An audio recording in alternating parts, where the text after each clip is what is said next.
Greetings, and welcome back to LA Quill.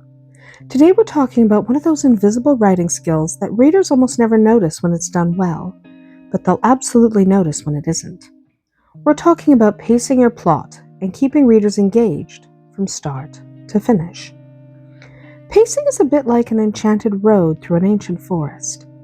Walk too quickly, and you miss the glowing flowers, the mischievous sprites, and the dragon quietly judging your life choices from a nearby hill. Wander too slowly, however, and your readers start checking their watches, wondering if the wizard is ever going to actually cast the spell he has been dramatically preparing since Chapter 3. The secret isn't racing or crawling. The secret is knowing exactly when your story should sprint and when it should stroll.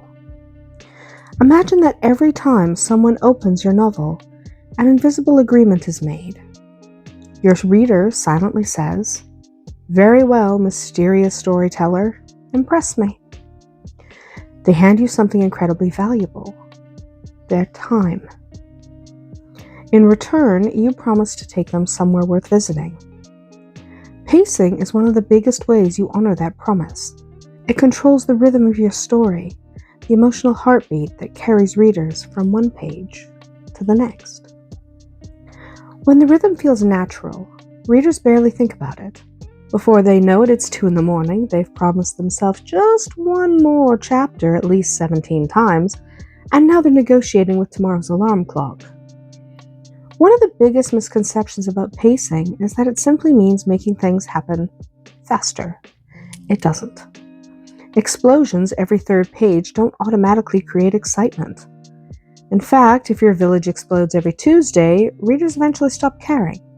Oh look, another dragon attack, must be Tuesday. Good pacing isn't constant speed, it's control. You're deciding exactly when your audience should feel nervous, relaxed, hopeful, curious, or completely convinced that your protagonist has made another spectacularly questionable decision. Like a conductor leading an orchestra, you're guiding emotion rather than simply making as much noise as possible. Let's zoom out and look at pacing from the highest level first. Think about your entire manuscript instead of the individual chapters. Every story has an overall rhythm, and that rhythm usually changes as the story unfolds. Early on, readers need orientation. They're learning who these people are, how the world works, and why they should care. That means your opening has permission to slow down just enough to establish character, setting, and atmosphere. What it doesn't have permission to do is spend 40 pages explaining the complete taxation policies of the Elven Kingdom before anybody actually wants to know them. I adore world building, but even dragons eventually start asking when the plot begins. As your story moves into the middle, pacing becomes an exercise in balance. This is where many manuscripts either become wonderfully engaging or wander off into the literary wilderness carrying 3 unnecessary side quests and a philosophical discussion about mushroom farming. The middle needs variety. Readers should experience moments of danger, followed by opportunities to breathe. They should celebrate victories before discovering the next challenge. If every chapter feels identical, even exciting events begin blending together. Variety creates momentum because every new scene offers a different emotional experience. Eventually, your story reaches its final act, and this is where pacing naturally begins to accelerate. Loose threads tighten, questions demand answers, characters stop debating what they might do and finally start doing it. Many novels even reflect this visually. Chapters become shorter, scenes transition more rapidly, revelations arrive closer together. Everything begins flowing toward the climax with increasing urgency. It's like rolling a snowball down a mountain. At first, you're carefully shaping it with your hands. Near the end, you're simply trying not to get flattened by the enormous storytelling avalanche you've created. Now let's shrink our focus from the entire novel down to individual scenes. This is where pacing becomes wonderfully flexible because every scene has its own purpose. Ask yourself what that scene is trying to accomplish. Is it creating suspense, building relationships, revealing information, allowing characters to recover after a major battle? Once you understand the purpose, the pacing often becomes much easier to choose. Different moments deserve different rhythms, and that's perfectly normal. In fact, it's essential. Suppose your heroine is racing through ancient ruins while cursed statues suddenly decide that they've had enough of standing around for centuries.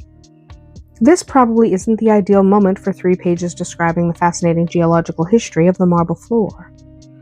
Action scenes benefit from shorter sentences, direct language, and movement that feels immediate.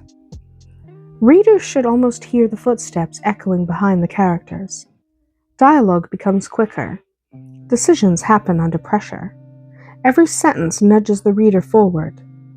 The story feels like it's leaning downhill, gathering speed whether anyone is ready or not. On the other hand, imagine your hero finally reaching the hidden sanctuary after surviving impossible odds.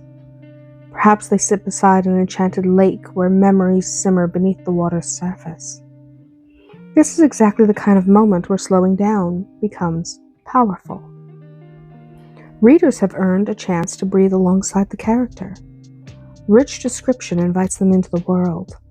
Internal thoughts reveal emotional growth. Conversations deepen relationships instead of merely exchanging information. Slowing down isn't stopping the story. It's allowing important moments to resonate instead of rushing past them before readers can feel their significance. One of the simplest ways to influence pacing is through sentence structure itself. Short sentences naturally feel faster. They create momentum almost without trying. Longer sentences invite contemplation, allowing readers to settle into the atmosphere and absorb the details. Paragraph length matters too. Several compact paragraphs create visual energy on the page, while larger paragraphs encourage a slower reading experience.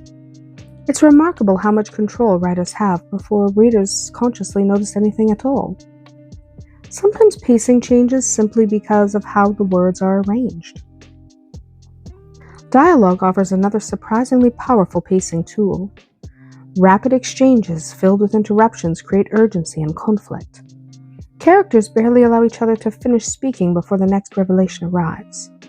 Compare that with slower conversations where people reflect, hesitate, and carefully choose their words. Neither approach is universally better. Each fits different emotional circumstances.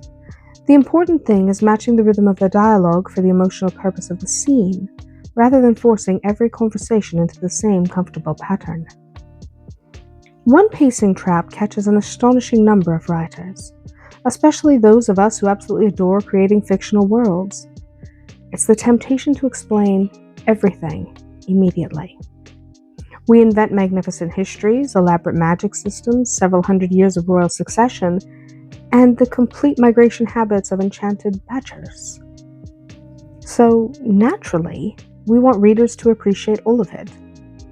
Unfortunately, readers usually want the story first. World building becomes far more effective when it's revealed gradually, appearing exactly when readers need it instead of arriving as one magnificent avalanche of information. Think of lore as seasoning, rather than as the entire meal. Another common mistake sits at the opposite extreme. Some writers become so focused on maintaining constant excitement that the story never pauses. Every chapter contains another battle, another chase, another catastrophe, another astonishing twist, until readers become emotionally exhausted. Constant intensity eventually stops feeling intense because there's no contrast. Imagine eating nothing but the hottest peppers imaginable. Eventually, your taste buds surrender, and everything tastes approximately the same. Stories need quiet moments because quiet moments make loud moments louder. This balance becomes even more important when we consider genre expectations. Readers unconsciously arrive with certain rhythms already in their head. Thriller readers often expect relentless momentum and escalating tension. Epic fantasy readers usually welcome more breathing room because they're exploring entirely new worlds. Romance readers often enjoy slower emotional development woven together with meaningful conflicts. Literary fiction may spend more time reflecting on character and theme. None of these approaches is inherently superior. They're simply different musical styles, each with its own tempo. Understanding what your audience expects helps you know when to meet those expectations and when to surprise them. Revision is where pacing truly comes alive because it's difficult to judge rhythm while creating a first draft. One of my favorite techniques is reading the manuscript aloud. Your ears notice pacing problems your eyes happily skip over. If sections feel exhausting to read, they might be moving a little too quickly. If your attention begins to wander halfway through your own chapter, well, that's also useful information. Writers are generally fond of their own stories, so if even we're becoming distracted, our readers probably are already browsing the snack cupboard. You can also examine the emotional landscape of your novel. Where do tensions rise? Where does it relax? Are there long stretches where nothing meaningful changes? Are there moments with 5 life-changing revelations happening before breakfast? Looking at emotional highs and lows, almost like peaks and valleys on a map, often reveals pacing problems that weren't obvious during the writing process. Beta readers become invaluable here as well. Simply asking where they felt bored, confused, or tempted to skip ahead often provides remarkably honest and remarkably helpful answers. Ultimately, pacing isn't about obeying rigid formulas or counting action scenes with mathematical precision. It's about creating rhythm. Stories breathe. Sometimes they race like a frightened unicorn galloping through moonlit woods. Sometimes they slow into a peaceful walk beneath ancient trees where every leaf seems to whisper forgotten legends. Your job as the storyteller is deciding when each rhythm serves the journey best. When you master pacing, readers stop noticing the mechanics entirely. They simply fall deeper into the story until they reluctantly reach the final page, wondering where the time disappeared to. And that's our tale from L.A. Quill today.